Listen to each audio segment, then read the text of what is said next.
All right. Hey, good afternoon, everybody. This is Desmond, my friend T.D. McIntosh. Now, how do you pronounce your last name? I keep forgetting how to pronounce your McIntosh, you said it. name. Okay, perfect. I want to make sure I wasn't copying like Apple, whatever. So, all right, cool. But That's yeah, you're not the here. name I was fearful of you mispronouncing. Oh, okay, no worries. So yeah, you're here with Desmond and T.D. McIntosh, and we're the creators of Sagas of Vaelora. Specifically, T.D. He's actually working on Koran the Exile, the Lord of Wolves, and so we're going to have some fun here talking about our book, talking about future projects and what we envision for the world.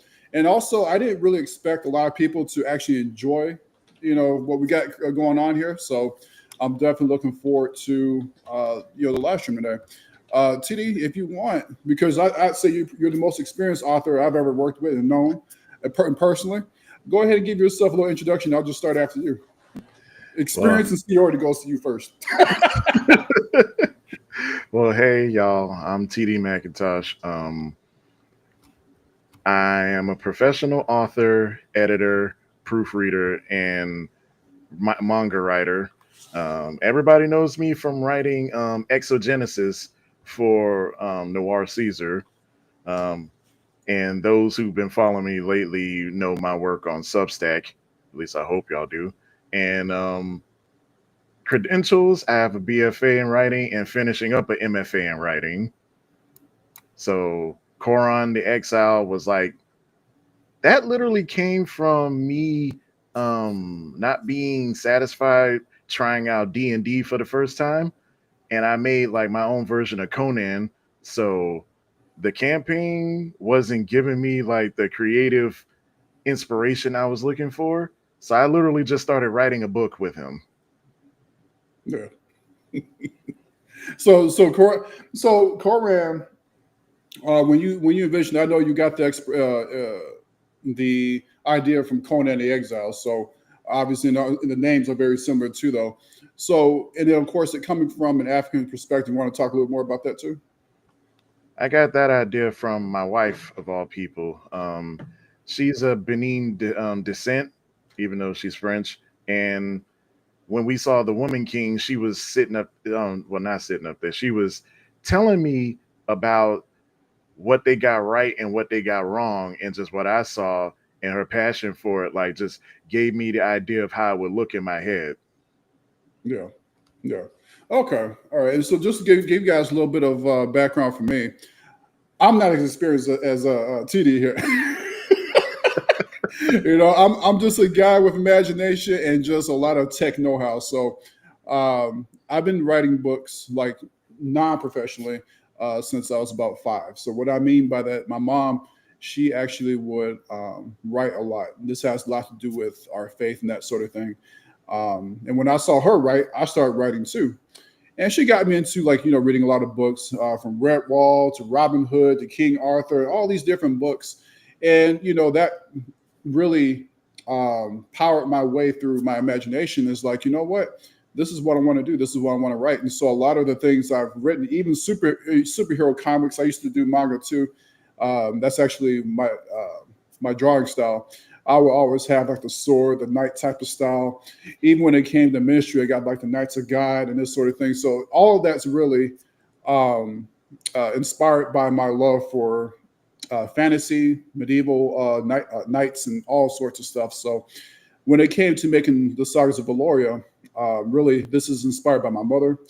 She came up with the characters like Jane and Jim in the book. She also came up with Baybex. So you guys may have seen that in the trailer, Baybex Merrifer. That's actually my mom's creation. The way that name came about was the original name was is as generic as possible. It was Baby Rabbit. And so over time, my mom was like, we're going to start calling him Baybex. So that's how that came about. And I like that. yeah. you know, um, and so over time, we just had this whole cast of characters that came from the names we given to stuffed animals I collected and that sort of thing as a kid. So like Timothy was actually the name of my stuffed teddy bear. He was an actual stuffed polar bear, and we named him Tim. And so a lot of the characters came from my childhood. Characters I create. And so my mom, I think it was like last year, she was, making fun, like, you know what, people would probably like, the stories we create, if you put this into a book or into like an animated series. And so with the, advancement of AI, of course, I started working on, little videos and that sort of stuff, just for my own entertainment. And then after that, I started to write the book, The Burrow of the Blade. I said, you know what, let me just have more fun with that. And really, that was just really a stress reliever. I said, I haven't really written anything like seriously since I was like, my teen years. So I started writing it out. And then I just put a blurb on a group. And all of a sudden, like thousands of people were like, oh, I love this. I love this. I'm like, really? Okay. I'm gonna just go ahead and keep writing then, I'm gonna take this a little more serious. And so through all that, that's how I met TD. And, he asked me to, collab with him. And we started doing Koran as a separate offshoot of Burrow of the Blade. And then one day we're just like, why not just put both of them together? I got humans in my world, there's magic, all that stuff. He got the same thing. We just kind of combined them together. And now we're working on Burrow of the Blade. And now after that, it will be Koran, the Lord of Wolves. So yeah, that's how I got this started, and that's how I met TD. And it's been pretty good ever since, man. I've really been enjoying working with you. Really quick, just as a shout out to Aurora out there. Now I got to give it up to Aurora. She's been consistently saying hello and liking the post and just really giving her feedback. She's been a trooper. She really has been, man. I really appreciate that, especially coming from. For me personally, and you can give your perspective on that. Like for me personally, as a guy who has never done anything professionally on that level, to see people actually enjoyed it and giving their opinion and doing all these sort of things and staying high on a consistent basis, I really do appreciate that. No doubt. I really do appreciate that. Yeah, just seeing people just, enjoying it. And, oh, hey, Darian. Just seeing people enjoying it and just engaging with it. That's why we say, us indie authors, the best thing you can do for us is review our books and give your thoughts. That would help us do more. And say, we're not asking for much, just a little bit of attention. That's really as simple as it is. Right. And the other part of that is too, like we're just having fun. It's twofold actually. It's part, having fun and also taking this as a serious venture. I know for me, like I said, I'm not a professional writer, so I just started doing it for fun. But for TD, he's taking it more professionally, and that's actually what makes it really good because he has the expertise where I don't, and he can see things that I would actually miss. So the partnership has been really good because, like, whereas he may take things a little too serious, I'm like, bro, we got it, chill out, Hey, Connie. It's been cool, man. We even each other out for sure. Hey, Connie. But yeah, everything you've been doing great. I've not had to teach you at all. I mean, how can I, Lord? It's like every time I want to say something to like say my experience, it always sounds like I'm insulting somebody. Let's just say you ain't to trust me. I got thick skin. Go ahead, man. No, not against you. I mean the other people. Oh yeah, it's just like how can I say? I just want to I haven't had to teach you anything or say, hey, that don't sound right. No, you've been consistently surprising me with everything you presented. And that's actually something I was kind of concerned about. I'm gonna be honest with you. At first, I was kind of concerned about. I was like, why is he liking everything I say? Have some sort of criticism. I thought honestly, is this guy just placating me? If I see it, I'll point it out. But so far, there hasn't been anything. I'm just going like, he probably think I'm just like not really reading what he's saying. And I said, I'm up here doing my best to try to commit everything to memory. It'll go like, nah, I don't think he want me to do that. But so far, he's been surprising me. Man, that's perfect. That's good. Yeah, so let's get into this a little bit about the Vaelora. Obviously, most of the lore I created, but you've been adding yours as well. So I think we both came to the same conclusion as far as like core themes and our inspirations. Like for example, our shared faith in Christ is actually one of the things that helps motivate us when it comes to creating this book. Whereas the book isn't preachy at all, and you wouldn't even know if I didn't tell you. that there is a Christian undertone to it, unless you are a Christian yourself, and you'll see some of those things there. And you start catching it, yeah. Right. Yeah. So you want to kind of give your, I guess you'd say your perspective on Vaelora, since you just coming in, you're getting immersed, and you're putting your characters into it. What's your perspective on it? How, where do you see it going? What's some of your core things you see put into it? First, I want to answer Darian's questions. Yeah, We're not quite done with Burrow and the Blade or Koron yet. We're working on it, but trust me, we'll be shopping things around. So follow the page, follow the Sagas of Vaelora page, and I'm glad you're working back on your book. Don't stop writing, even if you write a little bit, like say 10 words. You wrote those 10 words, and yes, Christian allegories. So for me, themes are basically no matter how low you get, God's always right there with you to help you right back up. And no matter what you face, give it to God. You can defeat anyone. Yeah. Right. I mean, I say that because there's a channel I watch called Terminal Montage. Shout out to Terminal Montage. He does like his animations of video games he played, and he does one of Kirby. So there, on his first video of Kirby, somebody said stop with all the Christian allegories because he decided to make Kirby like Christian, like you are my best and greatest creation, and Kirby just go Poyo. So and then like literally he defeats a boss that is like galactic level who who goes like while you were sucking everything up like a fat boy at a golden corral, I gathered all the star power in the universe and became God. And then it's like everything he's throwing at Kirby doesn't work. Then all of a sudden Kirby hits him with the literal word, I am the way, the truth, and the life. No man may come to the Father except through me. And it's like click, defeat. Right. So this latest video that almost brought a tear to my eye, there's a part where Kerbo is fighting the current villain and he absorbs a bus full of nuns. Then he starts singing Awesome God by oh Lord, I forgot his name. Let me look right quick. I know who you're talking about. My mom and I used to listen to all the time. Awesome God by Michael Stuckley. And he's using a part in it is saying what the devil has said for evil, God will turn it around and you will declare him and the nuns are singing holy as they're flying towards the villain, and they're praising God so hard that God's hand literally takes the wheel and rams into the villain and blows him up. I'm going to check that out. I've never actually seen that one. So yeah, when you get after this, send me a link so I can take a look at that.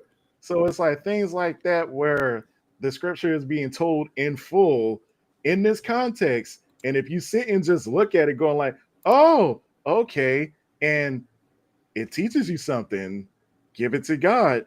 It will help. It will literally help.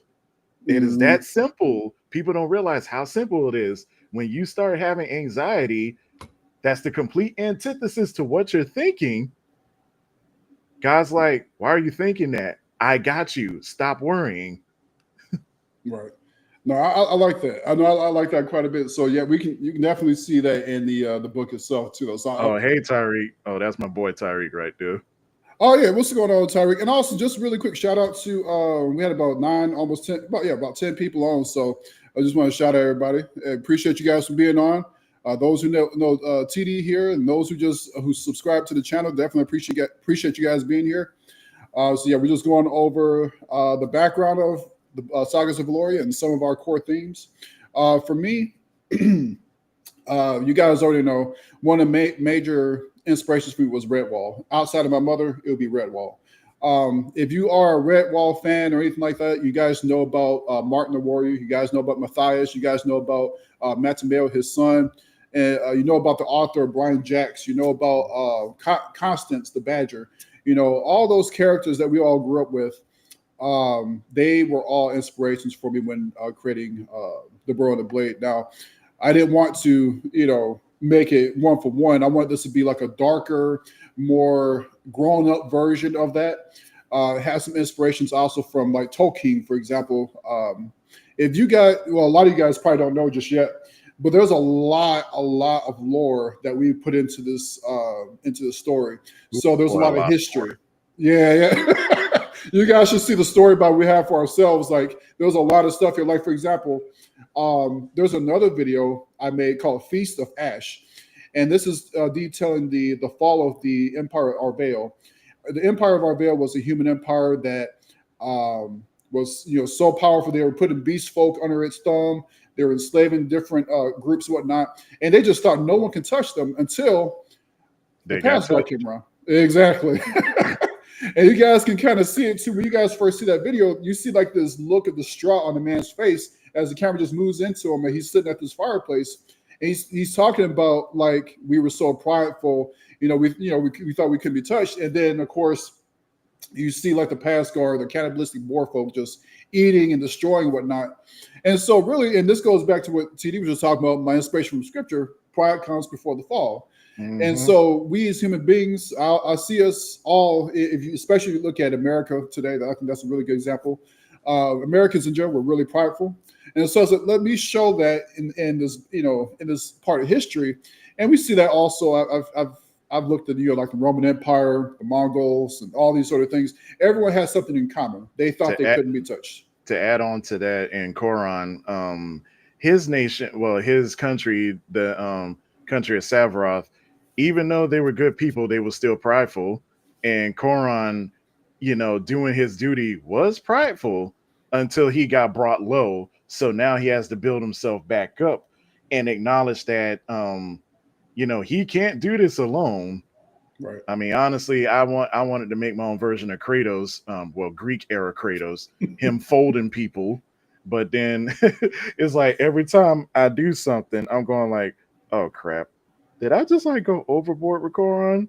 Then Desmond going like, no, bro, this is great, man, this is great. And I'm going like, Koron's literally a Super Saiyan now. No, we need this.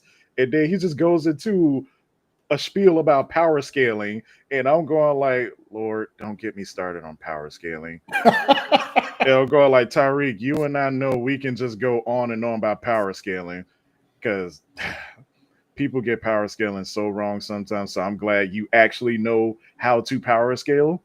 Right. There's at least like 7 tiers, and so we'll get into that too, talking about the gods and that sort of stuff. The lesser deities, the elder races. I'm not going to get too deep into the elder races because I want that to be explored probably like a later time. But it said mad OP. Yep. But Koron isn't mad OP.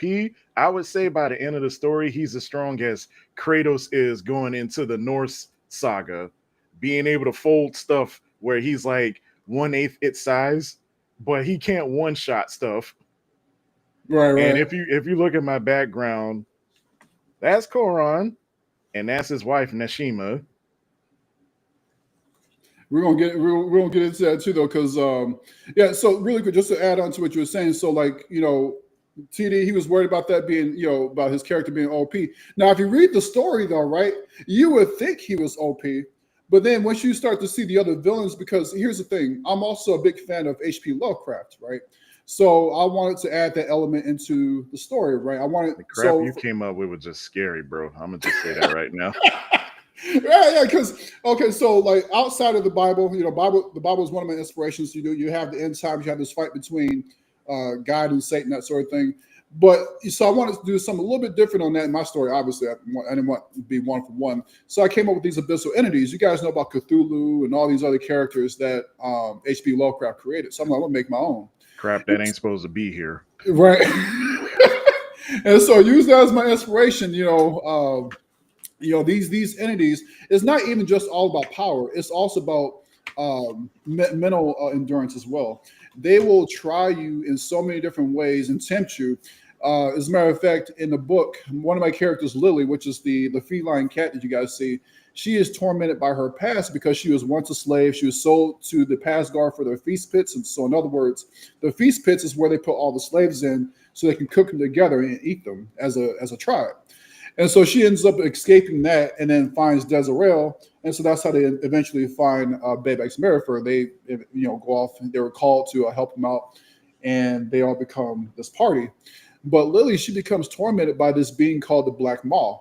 Now, I'm gonna let you guys go ahead and read the book itself, but the Black Maw ain't no joke. It's pretty much the um like this. I'm not sure how to say it. The Black Beast from Blaze Blue. There you go. Yeah, yeah. It's like it's just basically it's a concept. It's the gods and entities here are more than just like physical beings. They're concepts. So like like for example, Marvel has like you have the concept of eternity, you have the concept of death, and these are literal beings. But at the same time, you can't exactly kill them here. They go way beyond that unless you're on their same level, right? Mm-hmm. So in my book, you have Alorian, which is the god of all, who brings the whole creation into existence by using songs, which is a Tolkien reference. So you guys read the Silmarillion, I pretty much use that same idea. And so it spawns gods as well. And so by the end of that creation period, there's an abyssal war. So these entities from beyond, they try to invade. They want to go ahead and destroy our creation. They want to consume. But Lorien, he gives us life, and then he shatters into like pieces that scattered across the universe. And some of those become artifacts. Some of those become sparks within characters that make them a whole lot more than what they are. And so with Koron, and this is the concept I was presenting to TD, like Koron, he also would contain one of those sparks, which will also make it possible for him to have that much power. Right, a normal mortal wouldn't have the power that Koron has unless he has divine help, and so Exactly. this divine help is unknown to him at this point. But that's how he was able to do that. With Koron, Koron's birth was like so much levels of jacked up. As he was literally coming through the birth canal, a Dark Lord was literally trying to pull him down to hell, and Eorleon was trying to pull him up. So he was literally caught between both ends and just literally pulled into the world. And just from then on, is like Ulkoth, the Dark Lord, the Abyssal Lord, is going like, oh, you're not meant to do this. You're meant to follow me. And Koron's going like, no, I'm not going with that. So for all intents and purposes, Ulkoth was trying to turn Koron into the Antichrist. And just to answer this real quick too, though, I'm surprised we got some Warhammer people that understand. So like Chaos Demons and Warhammer.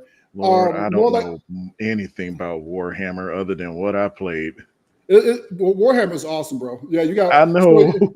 so yeah, like the Black Maw would be like a combination of Nurgle and I'm not sure there's a chaos god that would represent gluttony. I'm not sure, but I guess Nurgle also encompasses that too, though, because he has a lot of bloating mass and whatnot. So I guess Nurgle would be a good example, but the Black Ball goes further than Nurgle does. But yeah, I do use some of those concepts as well. So yeah, that's a good catch right there. Oh yeah, to follow up on gods. When we say gods, we say we're using small g. Lord, I can't pronounce his name. Our creator God. He is our Yahweh. Alorion. There you go. Because I thought I messed it up back there. Alorion. Yeah, you Because I got it. hadn't said it out loud. So when I came into this, my gods were Orisha, and I handled them like how the Olympians keep sounding to me, like just people with superpowers that think they're above people, but not God. Like literally, a demigod can fold them, and so that's just basically how I handled it. So basically, these people that have reached such a level of divine influence that they're sitting above normal people in terms of skill and feat, but they're not let's say gods. Like they're not begotten of the creator. They Right. kind of are, but they're not, you would bow and declare them holy. You would say Elorion is the one at top. I Right. don't know if I No, parsed that well. no, you got it. You got it. No, you're right. So Lauren would be on top, and everyone else is pretty much in servitude to him.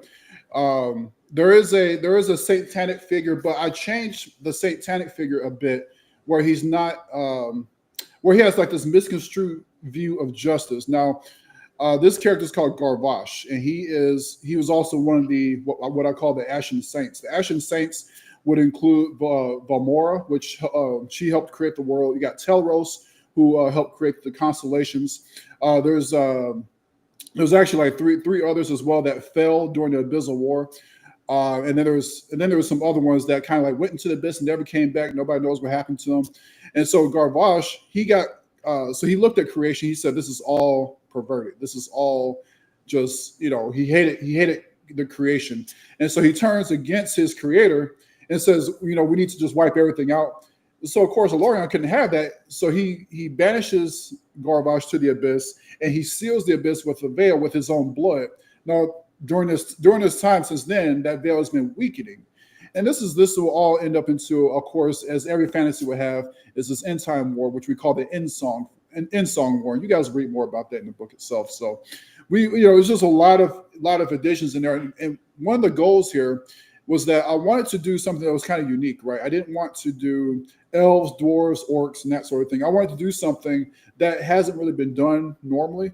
So using anthropomorphic characters like rabbits, hamsters, and whatnot, but give them their own civilizations, give them their own religion, give them their own thoughts, make them more than just these cutesy characters they usually see on Disney or something like that. No, these guys got trade routes. They have political issues. They have all this stuff, and on top of that, what you do, you infuse a lot of that, their animalistic behavior into their society. So they're distinct from humans. You know what you're dealing with, but at the same time, they're more than just what you normally see when it came to, Disney or something like that. So in respect to Brian Jacks, who's the creator of Redwall, if you notice, you have stoats, you have weasels and stuff like that, foxes that are evil, right? And then you have mice, you have badgers, ferrets that are good. But in my world, I want it to be more ambiguous, right? I didn't want every mouse you meet to be good. I want every rat you meet to be evil. I wanted you to kind of figure that out on your own, right? Not everything you see, and this works out in real life. Just because something looks bad doesn't mean it's bad, and everything that looks good doesn't mean it's actually good. You have to look deeper beyond the skin. So that's kind of imagine getting folded by a big a big lion dude. Not like a big lion, a lion that can run after you on his hind legs and still be fast, if not faster. Just imagine getting creased by that. Oh yeah, let me show, because some people probably don't know what we're talking about when we're talking about the lion. I'm trying to find a picture with Coron standing face to face with Timothy. Oh yeah. Let's show that real quick. I have that picture here. Let me see here. Yes, for the life of me, I don't know where I put it. Here we go. I got it. Here we go. I'm gonna open up these two so you guys can see it. So you got Coron, and he's standing next to Timothy, and also I'll show you when he's standing next to Lily. So here is Timothy and Coron here. So you guys can kind of imagine that. Polar bears in general are scary anyway, but just imagine one that can stand on his hind legs, got all the strength as a polar bear would, but yet. and Coron's going like, "You're big. I fought bigger." Right. And if you guys read the book too, both these guys are they throw hands. They throw hands as far as in their perspective stories. Coron is over there, using his tactical know-how and of course his strength in order to win battles. Timothy is like this. Well, he's a bear, so he's a beast out there. He's a bear. Coron's motif is a wolf. He serves basically a wolf orisha or goddess or figure. So basically the know-how of a man who's been inundated in combat with the prowess, speed, strength, and cunning of a wolf. Yeah, there we go. And I'm gonna show you guys Lily here. Now, if you guys, when you guys read the book, Lily is now don't let her cute appearance, deceive you guys. She's a very violent soul, when it comes to defending her own people. Crash out energy. Exactly. Right. There's a scene where I'm not gonna give you guys everything, but there's a scene telling me about her. I'm going like, she is such a crash out. You just had to come to terms with that. There's a scene where her master, the guy that she's always with, he gets hurt, and she just turns into this demon of just death, and she just starts just wrecking everybody, right? this is really inspired by my own cat. So this is where Lily came from. I'm gonna tell you how this came about. So I had hired a maid to come over to my house and clean it up for me, right? And so it was an older white lady. She comes up to my door, and I open it, right? Lily, she comes up in front of me, gets on her hind leg, like not hind legs, but like her back is arched and everything. She never does this to anybody except to this one lady. I'm like, what's wrong with you? Like, she would not let this lady pass. And so I'm like, you know what? I'm gonna use that same energy, her protective nature, and put this in this book. So that's how Lily came about. And the reason why she has his hair on top of her head was because one of my friends, her kid, saw Lily and saw this this black, her black fur on top of her head. And she started calling her hairstyle kitty cat. And so Wow. I'm like, all right, I like it. So so I'm about to go and put that in there. So yeah, there's a lot of silliness as to how all this came about, y'all. My art is just a bunch of crazies. I know people who are crazy in a creative sense, and we're just like, yeah, let's just throw that in there and see how that looks. And so then, after that, I just kept it going. and then we got Corin here murking one of the, I forgot the name of the pig people. The Pasgar. Pasgar, thank you. Yeah. If we can. Hold on one sec. Yeah, Coron's just up there going to work on them. And Desmond like went back in one of my chapters going like, hey, instead of him fighting these people, let him fight the Pasgar. And I said, you know what? That will work because they're basically in a Coliseum now. So he needs some animals to fold. Right.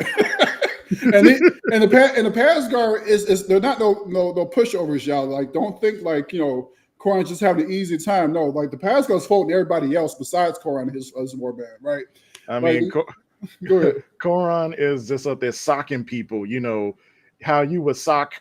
I want to say the best instance I have is of you trying to sock a Terminator, then it just looking at you like nigga. And Darian, you didn't miss much. We talking about how our characters are crash outs. Right. And to Aurora's comment, she said creepy guys. And yeah, that's kind of the thing too, though. Like when I'm creating some of the characters, I didn't want them to be just generic, like orcs and stuff like that. I wanted you to feel like, well, when you read the story, you'll feel the dread when you read about these characters. Oh, show the elephant that attacks Coron's people. Oh yeah. Hold on, I didn't upload any of those pictures here, so yeah. let me upload some of these pictures here, so you guys can kind of see. I should have put all this into like one folder where it was just ready. Well, I'll we use find Obsidian. They're all in one folder. You just got to find that folder. Yeah. Now, if I was able to, like, you know what? There is a way. There is a way. So I'm gonna share my screen with you guys. Oh, and Marion, my wife, thinking about you, girl. She asked, "What is the plot for the story?" Okay, so for the Burrow and the Blade, basically, if I'm just gonna give like a little short synopsis, there's a there's a rabbit, and the rabbits their civilization name is the Lopari. The Lopari is part of the United Burrowlands, and he's part of like this major family, the Meriford family. And so the Eldorian kingdom, they summon one of the Meriford representatives. And so Baybax, he suggests, hey, I'll go, for the family, whatnot, because if we don't go, our economy is going to crash. They wanted to go ahead and destroy our economy. And so he goes. They send him off with with a couple of companions, which was Desirel and Lily. They go off west, and so what they find themselves is they're getting caught up in this abyssal war that's brewing in behind the scenes, which they are unaware of. And they go into Hollowbrook. They find out things about his brother that was been missing for 5 years. He's trying to figure out what happened to my brother. Let me say this really quick. His brother is probably the most interesting character you guys are going to read about. I'm not going to tell you guys anything about it. All you guys are going to know is that he's been missing for 5 years, and they're wondering what happened to him. Like he was supposed to go on a mission, and then he just disappears. What you find out is that there's a whole lot more that that pertains to the gods, that pertains to other worldly powers out there, and they're all caught in the middle of all this. And so really, this is a story that contains elements of slavery. It contains elements of racism. There's elements of religious extremism. There's ideas of true religion. There's elements of what family actually means, because this is a very traditional family unit right here. Like, you got the mother and the father, they love each other very much, but the events of the world is threatening to break them apart as a family. So they're trying to stick together while all at the same time trying to solve the issues of the world that they're in. So hopefully, and there's one other way I can actually show you guys the plot of the movies, or the plot of the book. So let me show you guys this. I finally got it to work. It's about 3 minutes long. Yeah, finally, right? I think I got this thing to work. If you guys haven't seen it, a lot of people have seen it so far. I got a lot of likes on this thing, so I hope you guys enjoy. So I'll go ahead and mute ourselves here and show you guys what we got. I'll put this in the background really quick.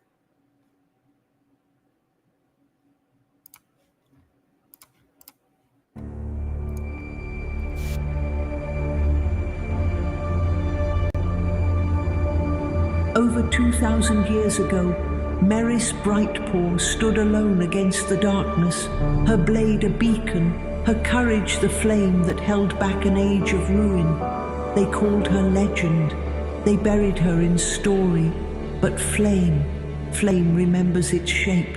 And now, in a time of rising shadow, that fire stirs again, within an unsuspecting young merchant named Baybax Merifer. He was always better at this.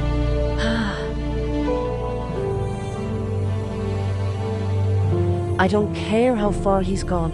I'm going to find him, or I'll find what he left behind.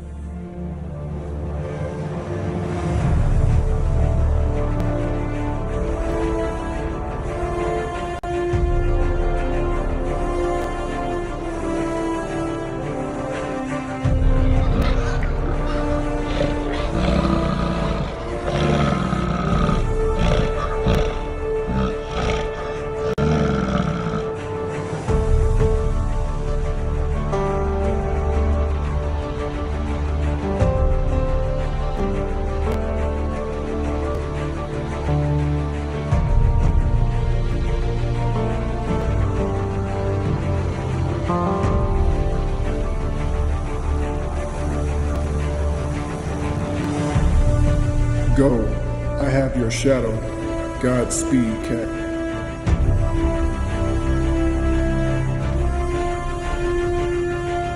I swore by the name of the Sunfather that I will see the death of every last Pasgar filth in this world.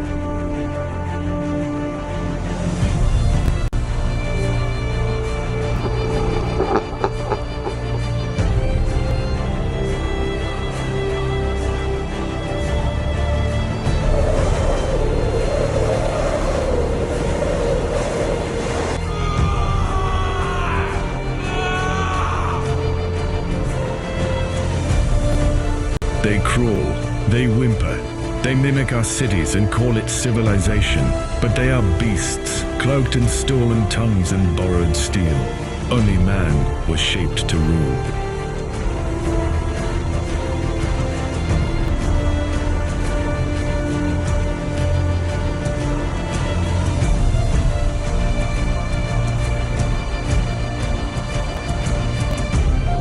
Fear is no shame, Baybax. I felt it. Every warrior working memory has. But you must choose, not just to stand, but to become. You are not your brother. You are not me. You are something new. And when you rise, Baybax Merifer, I will stand with you, young flame.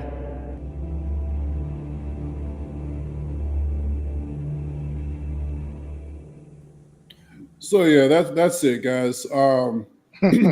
You guys can kind of see his evolution from like this simple merchant to being like this, character that's just thrown into war, and he's like, what is going on here, right? You see him like being timid, you see him being upset by the devastation he sees, because he just wants to go ahead and count ledgers. He wants to go ahead and and trade and share his his goods from his homeland. He wasn't built for this. He's been tossed into like this battle for his life. So yeah. So that's basically what it's about. You guys can definitely, if you guys are familiar with Redwall, you guys can see the inspiration too with the mouse mirrors Bright Paw. I definitely got the idea from Brian Jacks, but at the same time made her my own.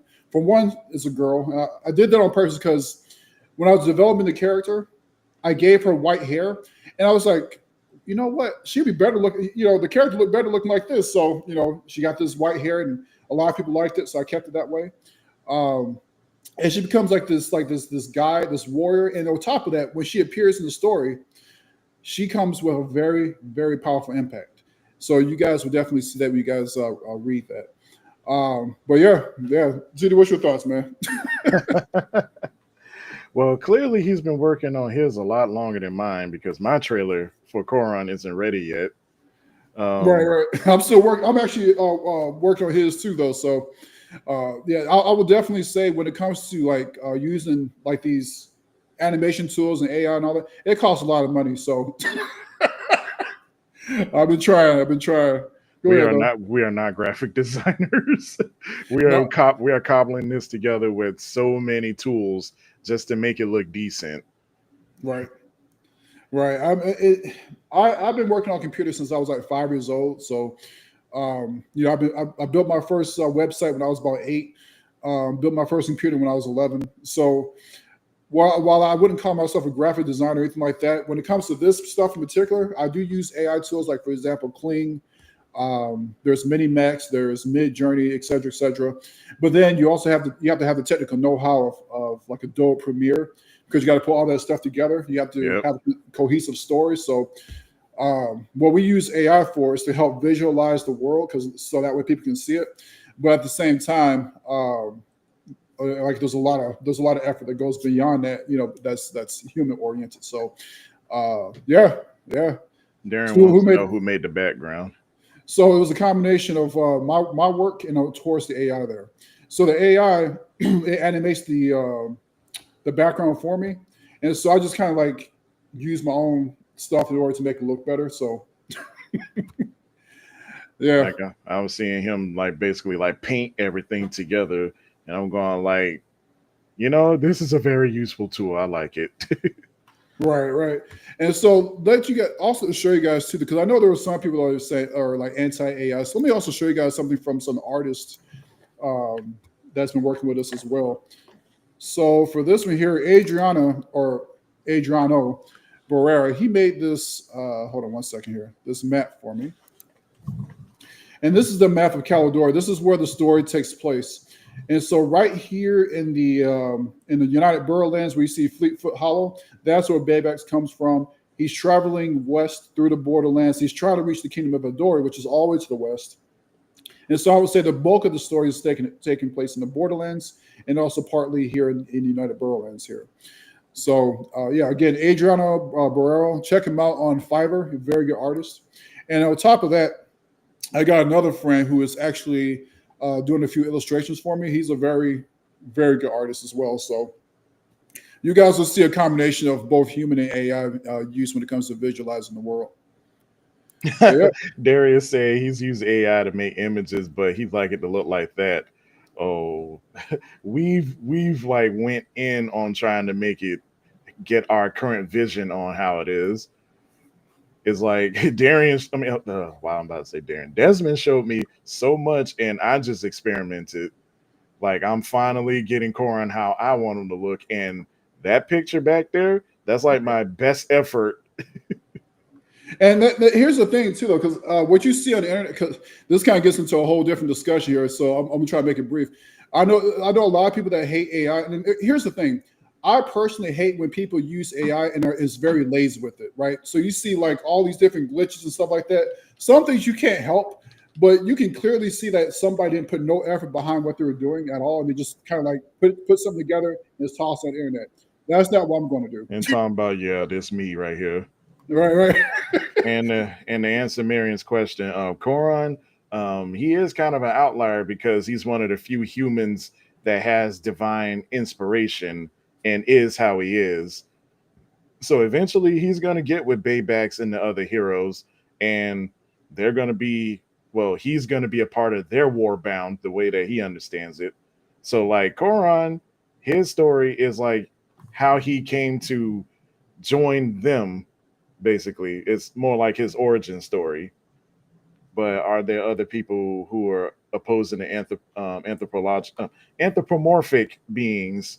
Well, in Koran's land, they're few and far in between, but they got too much to worry about to try to enslave somebody.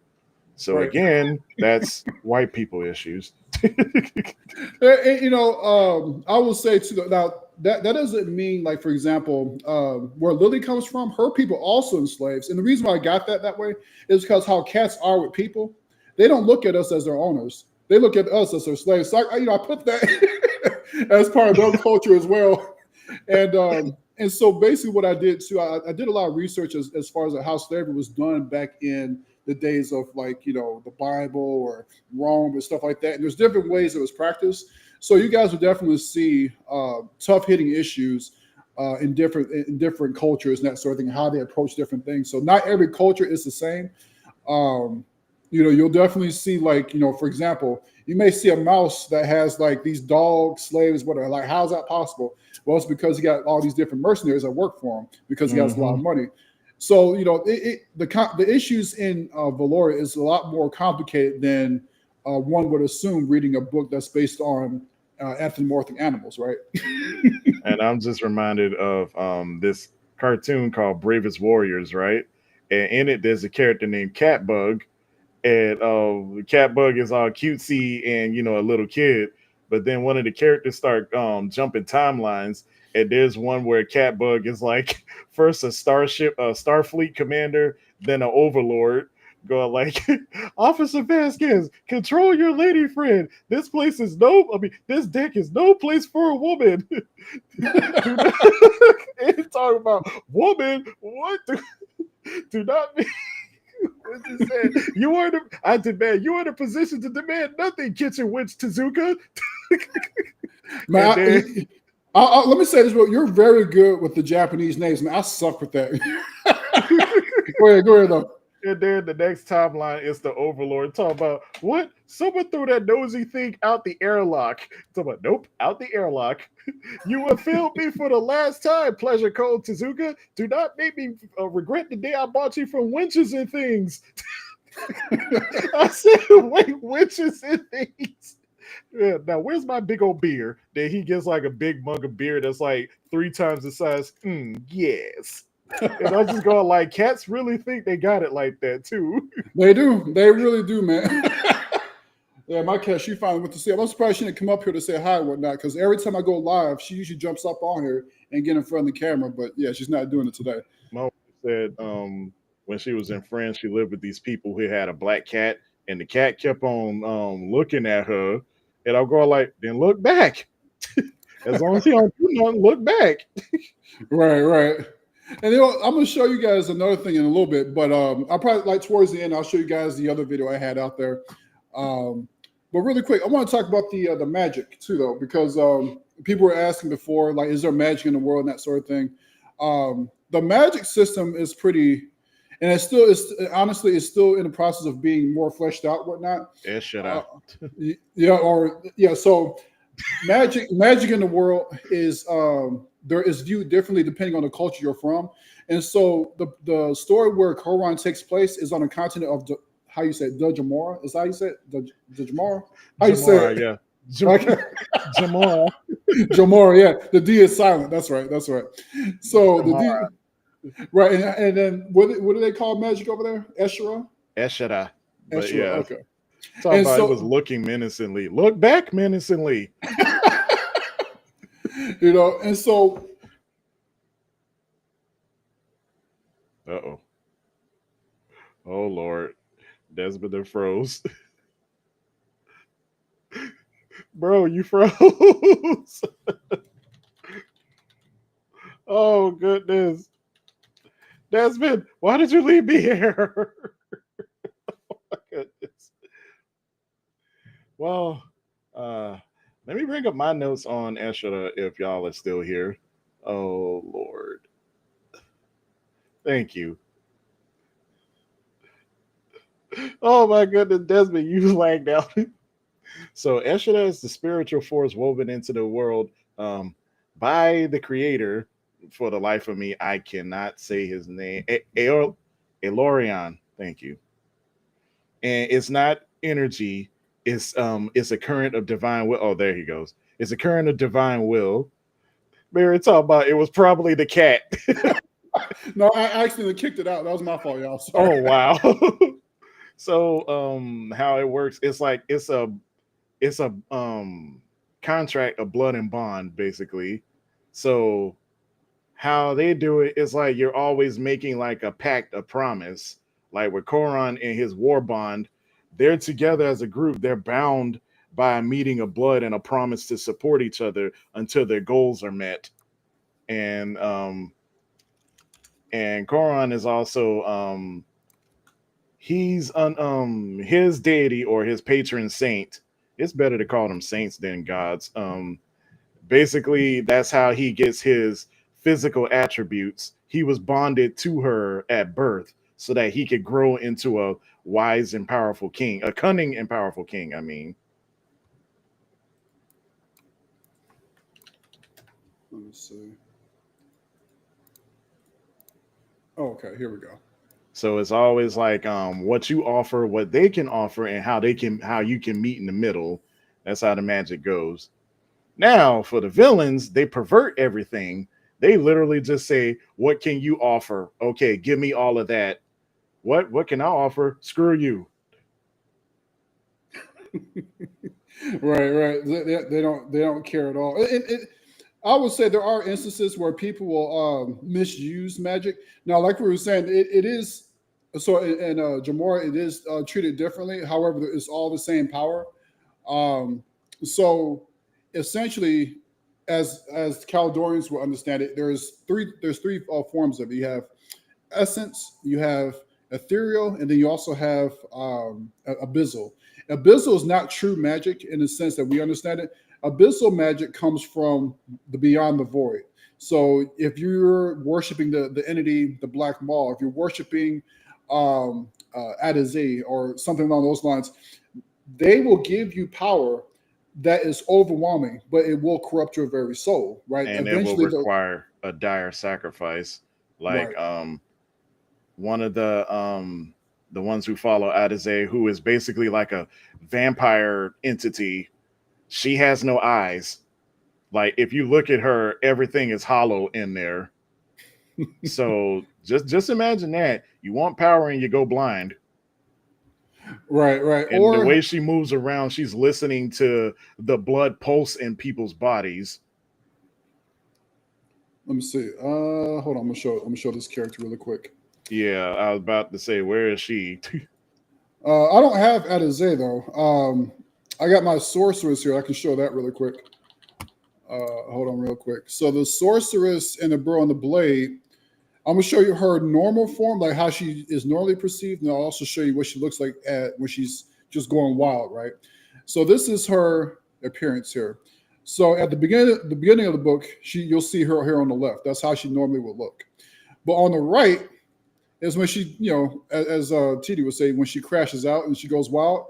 That's what she looks like, and that's what the abyssal magic does to a person. It completely changes who you are and how you are seen.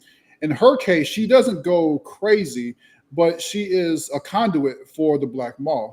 So her power is absolutely ridiculous. And over time, if no one kills her, if she's left to her own devices, she is a world-ending threat.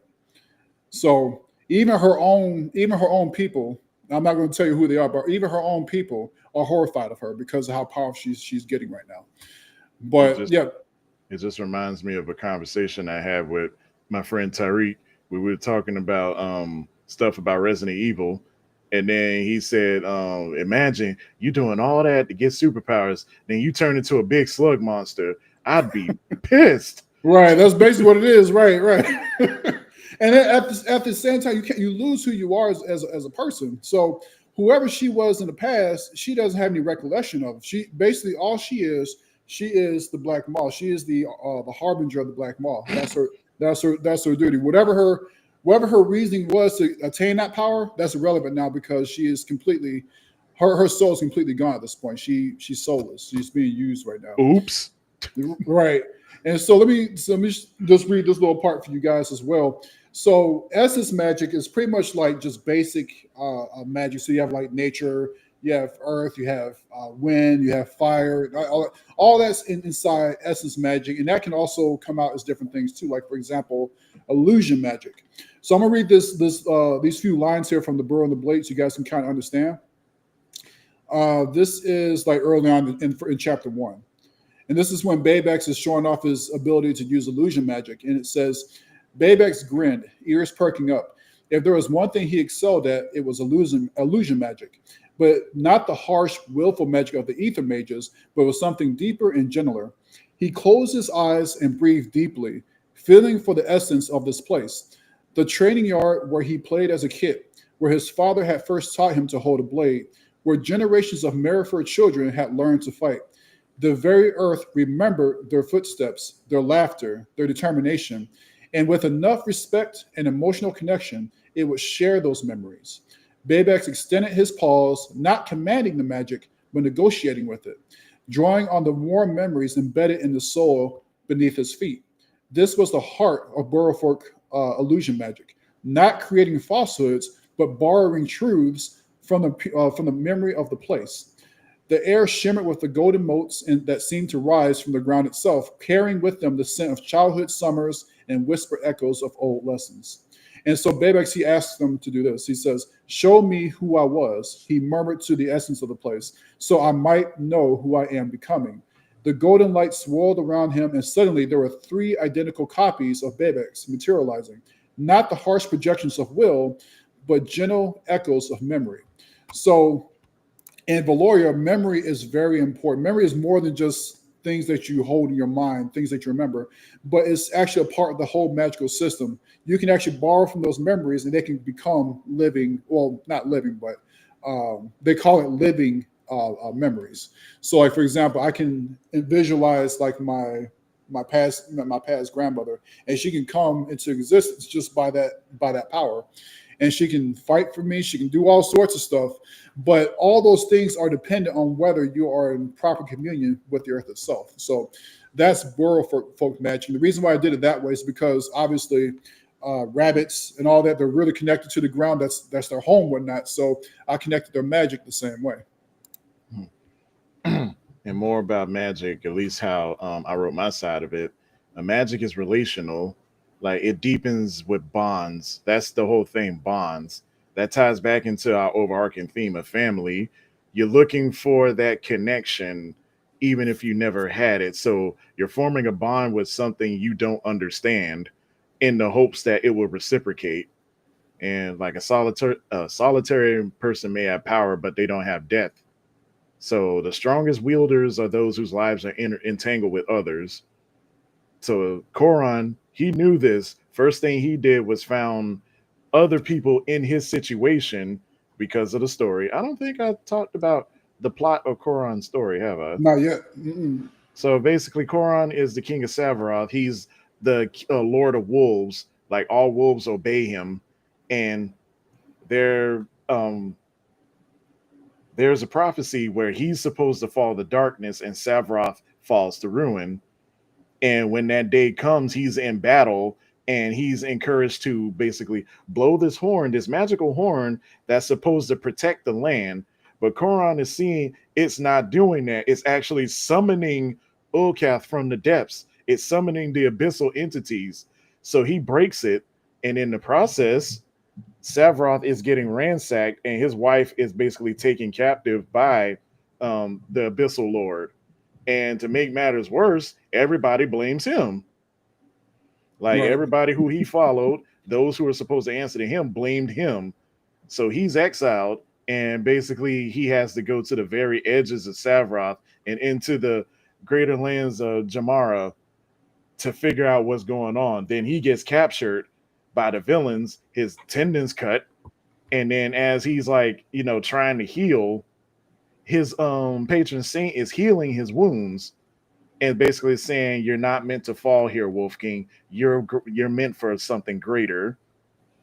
And so from then on, he forges his Warbound, which is basically people from across Jamara who've been living lives that are, savage at best, but doing their best, and they all get caught by Lord, I don't forgot what these people are called. They're from the eyeless chick, Lord, at Adadze. Wow. I'm Oh really yeah, down yeah. to, I The wrote the Empire, thing.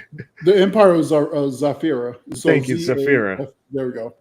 Because I'm going like, you see how much writing we done? You see how much, and I can't keep track of everything. That's why I have to ask Desmond. Hey, I know I wrote this part. What is it called again?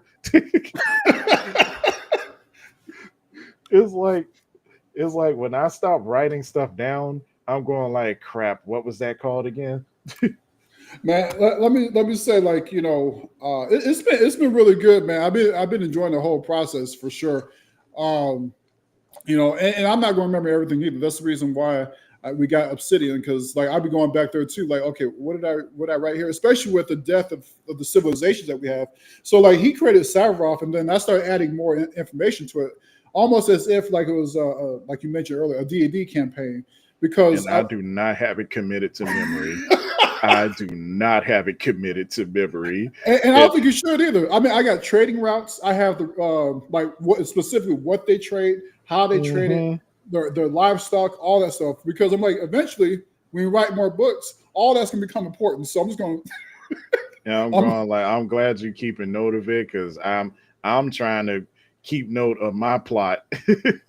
And right, I'm right. going like, Lord, and I got to mix this into the greater plot, when before it was just a standalone book, and I'm going like, crap, I have to rewrite that ending, don't I? Uh, did you have to rewrite it now, or you mean before? I ain't got there yet, but Oh, okay. yeah, that's just a thought I had like yesterday. I said, crap, I got to rewrite that ending, don't I? You know what? And let me show them this too, though. So just kind of adding on to the what we're just talking about, Savaroth and what he created. I'm gonna show you guys like, okay, so obviously um, there's beast folk in there. So Koran didn't originally have that. So since it's coming to Valor, we had to add the beast folk into there. That was a complicated process, because then I had to go back to those chapters and like start weaving that into. Exactly. I keep on going like, hey, yo, I wrote this.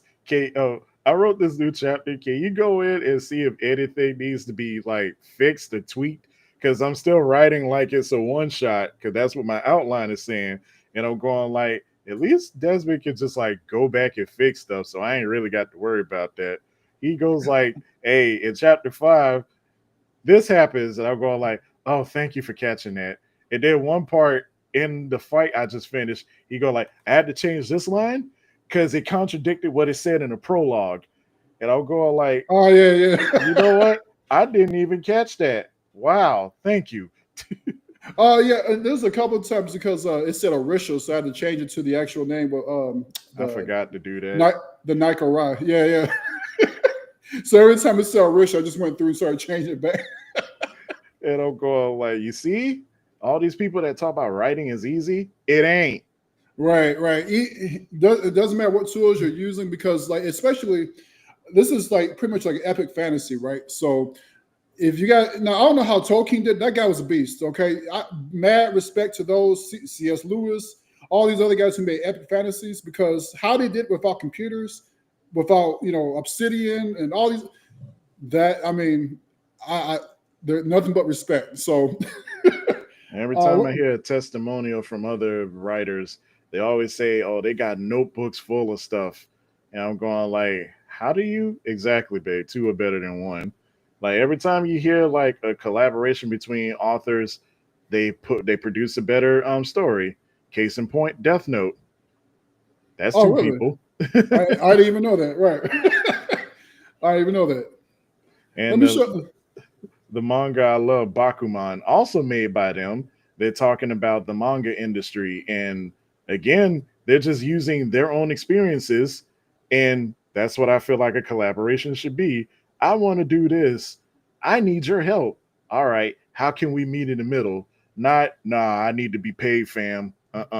See, I need the royalties and Oh goodness, can I share with you a collaboration horror story? Oh yeah. So yeah, my series Azure Epic has been like waylaid since 2012, and it's just recently that I just said, "Screw it, I'm going to write this as a book," and I finished a book of it. But before that, the artist of it, one of the original artists, this man sat up here trying to basically scam me out of it by bringing it to a French publisher. Again, I don't know French. And were it not for my wife and me telling her, translate everything they say to the word, do not mince words, do not switch what they're saying, tell me exactly what they're saying, they would have took Azure Epic. Because this man sitting up here talking about, as the artist, he deserves everything because he's the artist. And I was only going to get 500 euros for the whole project. But I'd still have to be writing stuff. And him, basically, everything that's supposed to come out of Azure Epic, he would get majority of that, if not all. And I'm going like, yeah, no, I'm walking away. Right. Yeah, I got mad respect for illustrators, but I don't think there's a lot of respect for the writers. You got writing is not easy. I mean, all the stuff you had to put together. I mean, you're basically creating something out of nothing, and then of course the illustrator is taking those same ideas and making that into visual reality. So you need both in order to make something. So the idea that you didn't get as much as the illustrator get, that's insane to me. I mean, you guys both deserve that because you guys are both doing this much work. But because literally all he did was just draw. I created the lore, the characters, how the series should go 3 times because I had to do 3 continuities to make up for what an artist messed up and didn't want to continue. Yes, Ashley, and welcome. Yes, it is going to keep happening because they'll just sit up there from their ivory towers. I'm not trying to sound like a hater or bitter. This is just observation. I'm past that. They sit from ivory towers because people are more amenable to look at something than read. And then, so they'll sit up there from ivory towers, like in a Reddit post I saw the other day for writers seeking artists to work with. They literally said the best thing you can do is learn to draw. And I'm going like, oh, gee, like we haven't thought of that before. Because not everybody has the talent, the patience, or just the know-how to sit and learn to draw. And then it's going to take years for you to even get to a point where you feel like you can start producing consistent sequential art. Right. And let me answer Ashley as well, like, because I think this is a good point right here. Writing is extremely, well, I would say extremely hard. It feels like cheating when you use AI. And let me say this too, though, because a guy who has experience, obviously, background and everything else like that with AI, there are people out there, a lot of people out there who think like you just press a button and all of a sudden you get like this 5-star masterpiece. That background ain't easy. But I would just say right now, for those who write, I see AI as a production tool.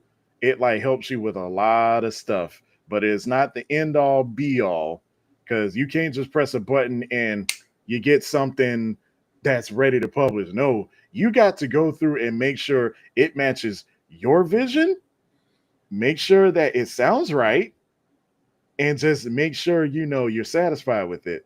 And now these anti-AI shields are up there talking about, oh, if you use an EM dash, you're using AI. And I'm going like, so you didn't pay attention at all in English comprehension, did you? Because that's something you learned the first week. And also, let me say this. Ashley. Ashley said she tried to draw and she sounded really bad. Dang. Let me say this too, though, on that point, because when there are people out there who are extremely lazy, and what I mean by that is that they'll try to use AI and just like start pushing stuff.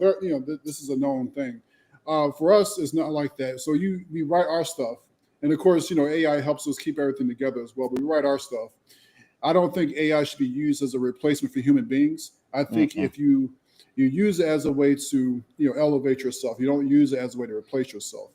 So, like for example, Ashley, I'm kind of like you in this sense where I can't draw the background. That everything I draw will look more like manga. But that background back there fits the story I'm creating. So I write the story. I do all the work. I do all the as far as like conceptualizing the characters and all that. And after that, I throw it to the AI. It's like, okay, now create this for me. Create the character for me. So they'll render the picture for me. And after that, I'll go through Photoshop and that sort of thing, kind of do little touch-up details and that sort of thing. And that's how I make my background. But you give it the blueprint. It's not doing it completely for you. Right. AI is supposed to be exactly. And this is the reason why I'm more transparent about my AI use is because I want people to know, okay, this is what I'm using and this is how I'm using it. Because I know there's a lot of people out there who are scared, like, okay, is this all AI? Let me tell you, I tried to see if this is possible. You can't make a 500-page book with AI. You can't do it. Over the course of time, you can, but not right off the bat, no. And even then, you got to do all sorts of editing, all that. Like, no, I'd rather just write the story and then just have them like, okay, help me keep this all, connected, whatever. That's about it. And some artists have literally just kept on saying, well, you need to pay me, or you shouldn't be using AI. You need to go get a real artist. And I just go like, give me money. I'll go get one right now. Because you're acting like they're cheap. Right. I met some artists that literally quoted me $1,000 for not only their time, but a sketch. Yeah. I'm going like, you expect me to pay the equivalent of rent for a sketch? Yeah, it's like, I'm trying to. I would like to have more human illustrators added into this, but kind of like how we're doing it, right? I didn't, TG didn't, ask for payment. I didn't ask for payment for him. We're just coming together out of a love for creating something, right? And if there was an illustrator that came along and said, like, "Hey, I want to join in," that'd be great. Like, let's go ahead and do it together. And for example, my friend Connie, she asked me for my help recently and said, "We can't pay." And I said, "I wasn't trying to get paid from y'all. I'm fine to help you. I asked for your help in return, but I'm fine to help you. Like, if you come to me correct, I'll help you. Right. But if you're up there expecting me to like just save your career, you gotta break me off something, Like my whole thing with this is like, all those people who come together. There's another brother who does 3D printing. He's been going through some stuff right now, but eventually he wants to go ahead and start making like little statues and stuff like that of the characters we have. And he's not charging me anything either.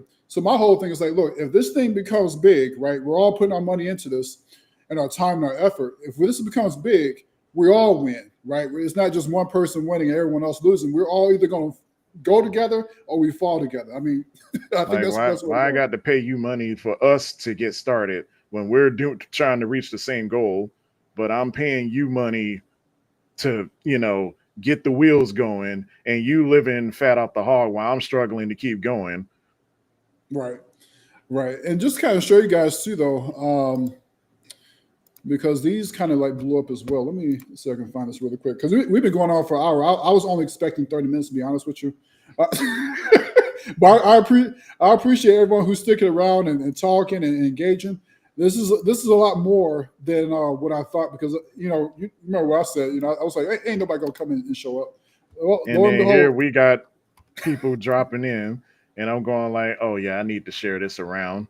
And right. Pro, thanks for coming. That's Super Saturday Morning. That's a Discord server I'm in. Pro. Oh, that's what's up. Hey, welcome, man. Welcome. And let me show this. Now, this is just a concept. So this is what another brother of mine, he's going to start doing, but you guys can kind of see. So we're going to do one for Koran as well, but you guys can kind of see we're going to do like these little statuettes. And we're going to kind of like offer that during the Kickstarter as well. Probably like a second Kickstarter, because right now, just focus on getting the book out. But this is the concept of what we're trying to get out. And so eventually, once the book is created, I would like to do deluxe editions like this here. So I got a company who's willing to work with me on that. So yeah. And at the time, like I said, Koran will be doing the same thing, and we're just gonna keep on writing the story, because it's going to build up to be something really, really special. I remember you asked me the other night, how long did you say Koran was going to be? And I said about 300 pages and change. It said, oh, yeah, okay. And then I kept on saying, why am I worried? This is indie, not published. Well, not trad published. Because like I always like was trying to like make sure it fits within this little box so that they won't say, oh, it's too long, didn't read. And I'm going like, you must not like reading because I keep seeing people want stuff like that. And then I just You know, remember, oh yeah, indie. I don't have to worry about that. that's actually what I was worried about when I was writing the Burrow and the Blade, because right now it's at 568 pages, and I'm like, is this too long? And but people, but I got this going through beta readership, and the beta readers are like, no, this is great, I love it. So I'm like, all right, And hey, then we remember that Brandon Sanderson exists. no, I'm not on there. It's not going to be like him. All respect, but I can't write like that dude, and it won't be as long as his either. And like his explanations, I think they're one of a kind. I think there are certain things that's just notable to a particular author that you can't quite replicate and you shouldn't replicate. I think that's kind of like theirs and theirs alone. But that's just me personally. Yeah, I'm doing the same thing, Darian, with my other project, Grimoire, because I just finished the first novella for that to explain something. But yeah, for each project, I develop a sort of writing style that would match that. So, you don't say certain stuff in this genre like you would in another genre. Like writing Koran, I had to develop like a more visceral style of description than I would for Grimoire, which is more fairy tale, but I want to say darker, but not as brutal. Right. Like I literally wrote a scene where somebody got their head yanked off in Grimoire. You know what? And I think there's a way you can actually mix it, because I know that people say there's a certain way you have to rate certain things, but I think there's a way you can mix those if you wanted to. You had to be very creative. But I did fine with Grimoire because I did not, because I go into like a fugue state while I'm writing, and I'm like almost like kind of passing out because I'm just letting my brain go, and then I have to come back and fix that. Go like, wow, did I really write that? And then the following page, a character who's supposed to be like a spiritual leader is quoting scripture, and I'm going like, didn't I just write somebody's head getting yanked off? I mean, it's fantasy. I mean, in fantasy, those things happen. I mean, there's a few sessions like that in my own book where it's just like, they're quoting scripture, talking about God, and then all this violence start popping off, whatever. Because at the end of the day, like these worlds that we create, they're not utopias. They're like they're struggles, just like we struggle here in real life, And they're trying to figure out. I've been obsessed with writing worlds of consumption, not like worlds that are ruined, worlds that are in the state of being consumed. Like for some reason, I just got obsessed with like the background of Elden Ring, even though I am not touching that game. Why not? I value my sanity. Because I'm going like, if you're up there with games like that, I like being able to just cut loose and fight. I don't want to be like taking note of how much stamina I got. Like in Black Myth Wukong, I had to mod in more dodging mechanics because I'm going like, I can figure out what to do better if I'm able to dodge. I don't want to be timing my dodges, then hoping, oh crap, I hope I can dodge before he does something again. No, I love games like that, man. That's my thing for sure. And let me see here, because we're at 1 hour, almost 30 minutes. So we'll close up at like 1:30. But is there any more you want to like share as far as like Koran or ideas for the next? Well, actually, ideas for the next story after that. You don't want to give out too much, but if you have any ideas you want to share, you can. It ain't that I don't want to give it too much. I don't think I got like I don't know what to go next. Like I'll figure it out when I get to the end. Right. I like Elden Ring, Darian. Just I don't like getting beat up all the time. It's like when everybody said Ninja Gaiden was difficult, but it was not at all difficult to me because you know why? I can cut loose in it. I'm not afraid of getting jumped because I reverse jump people in that. But Oh, with Koron, I want to see him fight more monsters. So if anything, I'll write a plot surrounding that. It's more like I write what I want to see. yeah. Koron, I wanted this to be like the start of his journey. If anything, I wanted this to be a trilogy. So I'm just trying to figure out how his trilogy would run alongside the Burrow and the Blade. Yeah. So concurrent works. That's going to be a challenge. Oh, yeah. Trust me. I know. Because, like, I'm partly writing the second book right now. Partly. And so that's the second book right there. And of course, the main character in that one will be Lily, who was actually with Babe X, and she finds herself in another place. I'm not going to give you guys details of that, but I'm working on it right now. So And I would say Koron would be in the background of this. as a matter of fact, I was going to say the Savarothian people are, and this is actually taking place a little bit before the ending. Well, actually, like somewhere midway of Koron's story. So they're crossing the Sea of the Hollow Tides to get over to Calador. And they, of course, they talk about the feline people. Can we ask them for help and that sort of thing? In Koron's story, some of those same people go over, but the feline people are like, no, we don't want y'all. We got our own problems, right? Just how cats are. Cats are selfish, right? So cats are selfish and finicky. Right. So they're having issues with these people coming over. But anyway, that's in the works right now. That's definitely in the works right now. I also wanted to show some things about Jamora as well that I helped develop. So, like I said, there's supposed to be some beast folk in there. He just went in on these people. I'm gonna show just a little bit of it. So, obviously, there's some inspiration from, like, for example, Lion King, right? So I was about to say, if you're not familiar with this animal, it's what Timon is, a meerkat.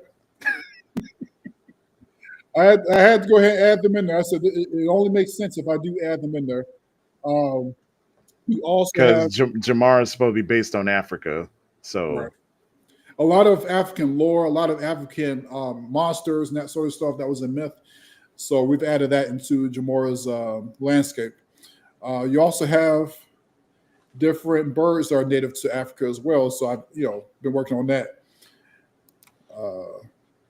Here's a Karen bound right here, and they're Karen bound. They're gonna be working with the Pascar actually. So I'm gonna show you guys a little bit of that real quick. And I said they look like the Razak from Aragon because it's literally like that, but just wearing hoods. Like they look like vulture people, right? And then you have the more noble, this is based on the African fish eagle. So if you guys want to look up that bird, that's basically what this particular Aaron is based on. So there are people called the Aaron. All bird folk inside Vaelora is called Aaron. And then also, of course, you have the burrow folk, right? Africa has its own rodents. So I found like the African goat and hamster, for example. I was like, yep, I'm gonna use them, right? I just started looking up stuff. I'm like, yep, this is perfect. This is great. I'm using it. He like sent this to me in the middle of the night, and I'm going like, gerbil people? I just like looked at it, and I had to like blink twice. I said, gerbil people? Okay. I just don't want them to get slaughtered. It's like the cuter the people look, the more I'm afraid for them. It's kind of like those anime where you just have like I can't think of it. So like in One Piece, you have like, what was that little deer character? Chopper. Yeah, Chopper. Yeah, people don't want Chopper to get hurt with anything, but he a beast too in his own right. I remember him fighting. So I had to add something like that in there. Let me see here. There was something else I wanted to share with you guys, but I probably ain't got it. Oh, here we go. Let me show you guys this as well. So obviously, again, based on African animals, whatnot, you got the hyena people, hyenae, and then of course. Shut your mouth, Darian. We're not doing bug people. Actually, this man done made it already. Oh Lord, this man done made it already. I had to. I ain't writing them parts, all right? I'm just saying that I ain't writing them parts unless Koron smashing something. No, pause. Wait, no. Unless he's breaking, you know what? Unless he's killing some of them. He might have to. So if you guys are familiar with like StarCraft or Warhammer, you guys know about the Tyranids or the No, you don't. Berserk. No, you don't. Wait, No, you wait, don't. You what's better that? not. You better not. I've added something like that into the story. If you so in the book that I made for my grandbaby, or I said grandbaby, my godbaby, Audrey, I made her own story where she's actually dealing with that particular group, that infestation.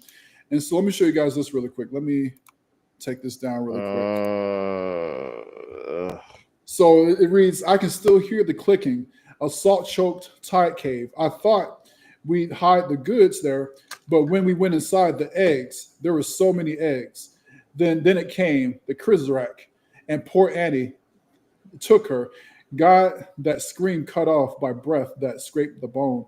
And of course, in the actual story, Arya, which is based on my godbaby, she is investigating what happened to these smugglers because they took stuff they shouldn't have taken. So she's there with two of her other companions, and they find this cave, and they see like what should be a girl, but it's not a girl. It's one of these things right here. And so these things threaten to take over the rest of the continent if they don't stop them soon. So they ended up setting the whole cave on fire. But this is actually not the only nest. There's actually more nests that she has to figure out and see where they're at. Darian, have you seen a butterfly up close? Talking about imagine butterfly people. You know what?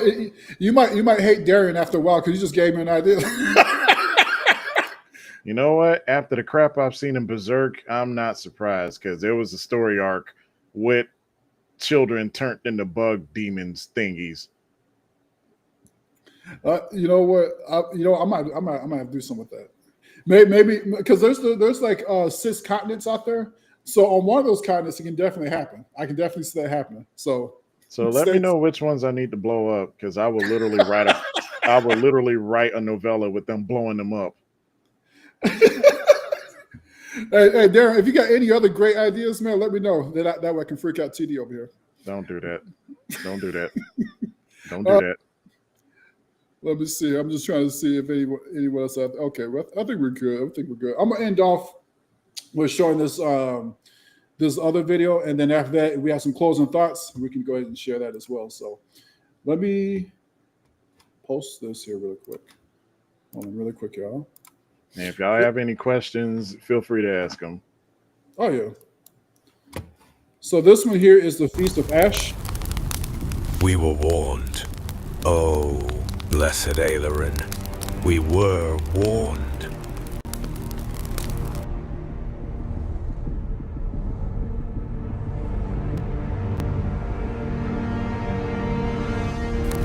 Aye, they came in whispers first, like wind through bone. The Pasgar, they said, beastkin gone mad, cannibals, ravagers. We laughed. We called them swine with spears. How foolish. Aye, how arrogant we were.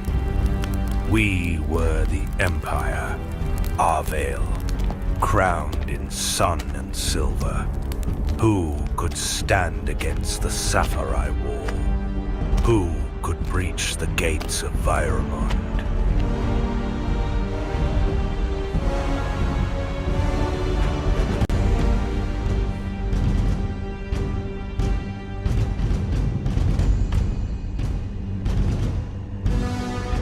Our banners caught the morning light.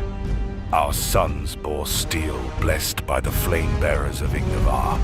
Our daughters rode in silver helms, blessed of the church. We were glory. We were blind. Mayhap this be punishment from Ailerin himself, for we did not heed the small rodent that came to tell us.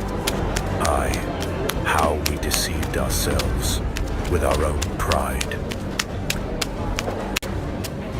They'll laugh. Of course they'll laugh. I'm too small, too soft, too loud when I shouldn't be. But I saw them. boars with flame in their eyes, the smell of rotten iron, mothers dragging kits into cellars that won't hold. And still they trade coin. Still they drink in towers and toast banners that mean nothing in the mud.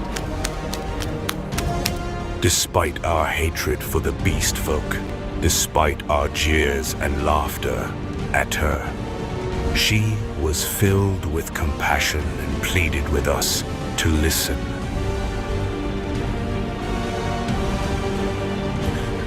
Hey guys, this is Desmond, the creator of the Sagas of Vaelora, and thank you for watching the trailer.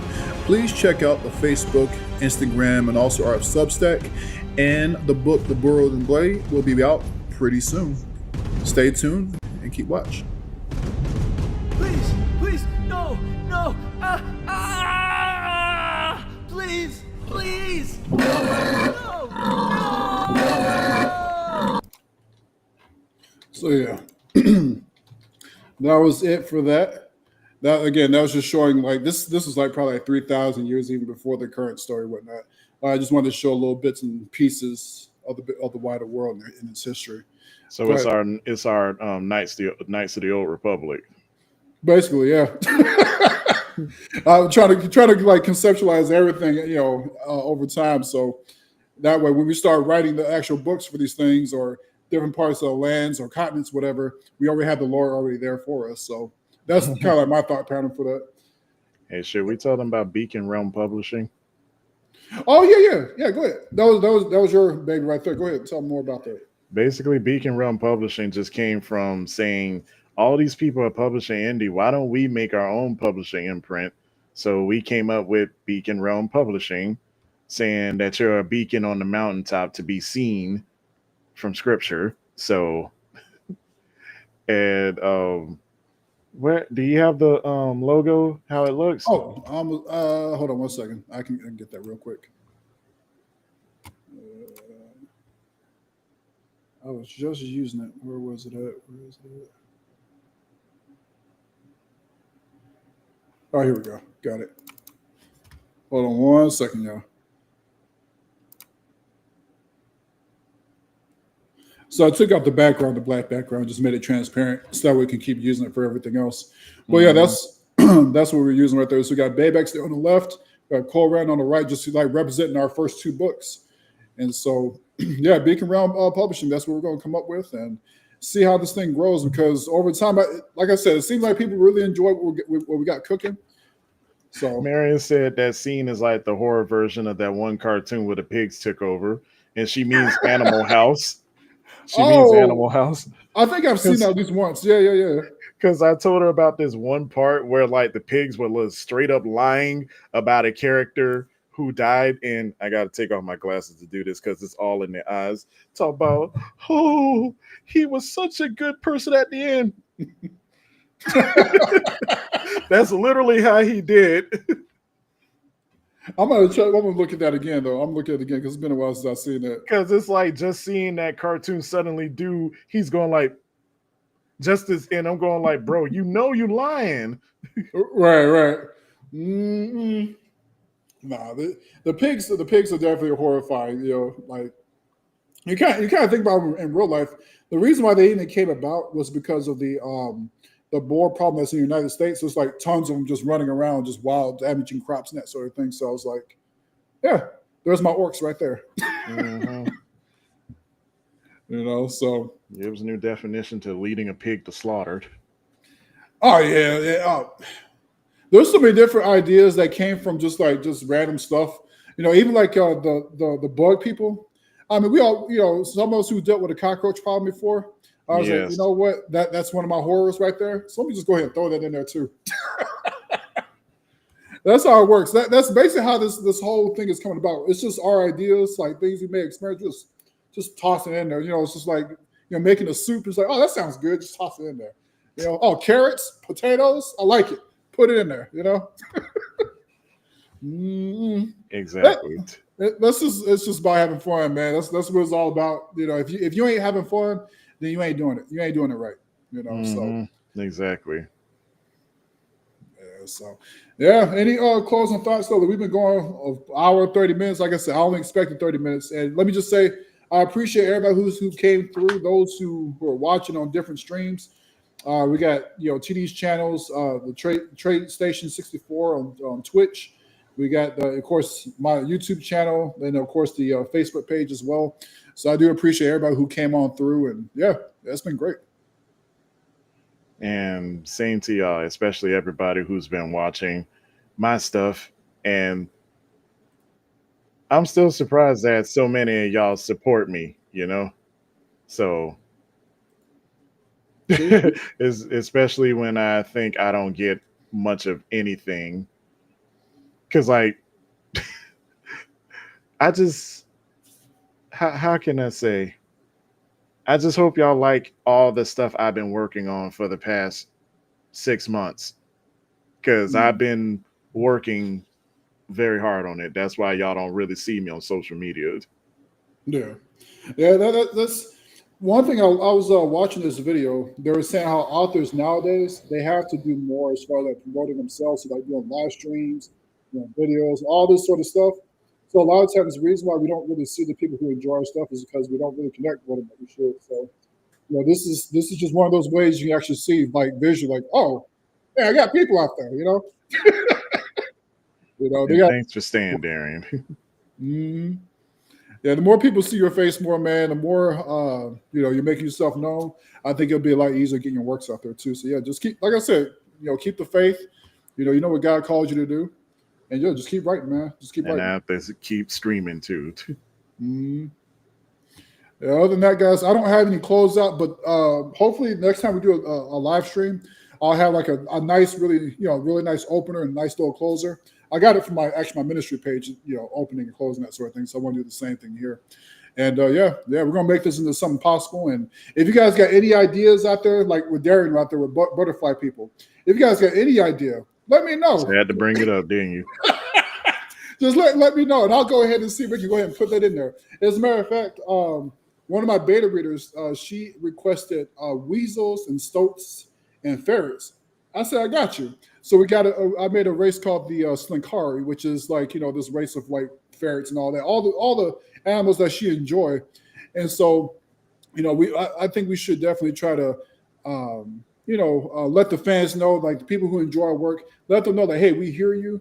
We want to hear your ideas. And if it's possible, put it up in there. So everyone is part of this creative process. It's not just us, the authors, but it's also those who enjoy it too. We're all in this together. So that's kind of like the community I'm trying to build. And that's something that TD is awesome with. So yeah, it's been cool.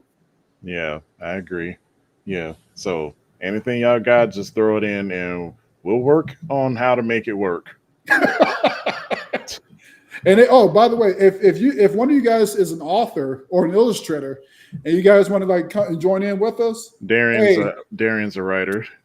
Hey, Darian, man, if you want to go ahead and jump in with us, hey, let's get your book out there. They're a part of Sagas of Vaelora, maybe some other part of the world, and hey, see what can happen, man. See what can happen. That'll be pretty fun. I'm always open to other writers trying to get in and putting in their input. So I like it. I like it a lot. It's kind of like this is how you're supposed to do community. It's actually that's like with Warhammer. Warhammer, they allow people to submit like pieces of lore and stuff like that, and if it fits, they'll put it into the story. So it's not just them writing, but it's also the fans of the series they're writing too. So I'm like, that's a great idea. So I kind of asked that beta reader to like write lore for the all the weasels that she wanted to see. You know what? There's another one.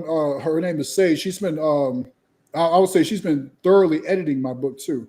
I'll definitely say. I was surprised. I said I may not have to hire an editor because of her. It was her and I think Aurora and Ashley. They've been going through the book and just like, oh, wait a minute, you're missing a comma here. You got a period here. This should read this way. I'm like, you know what? I might use y'all instead. Mm-hmm. I'm like, y'all deserve some profit too then. Because with editors, they come in with their own biases, even though they say they don't. They come in with their own biases. So the fact that fans of the stuff right now can correct it properly, that's the kind of editing you need. Oh yeah. I always try to show my gratitude and my appreciation for people like that. Like I said, whether it's you guys taking part in the actual authorship of the books, or you guys are just sending requests, I'm always going to try to do something in order to honor those who helped us along. So, that's what it's all about. Again, that also comes from Christian values, because I believe in, appreciating God's creation. Of course, God gave us creative minds, and so I'm gonna show my appreciation to those who use it for our benefit. Darian's a believer too. Oh, I saw that. Yeah.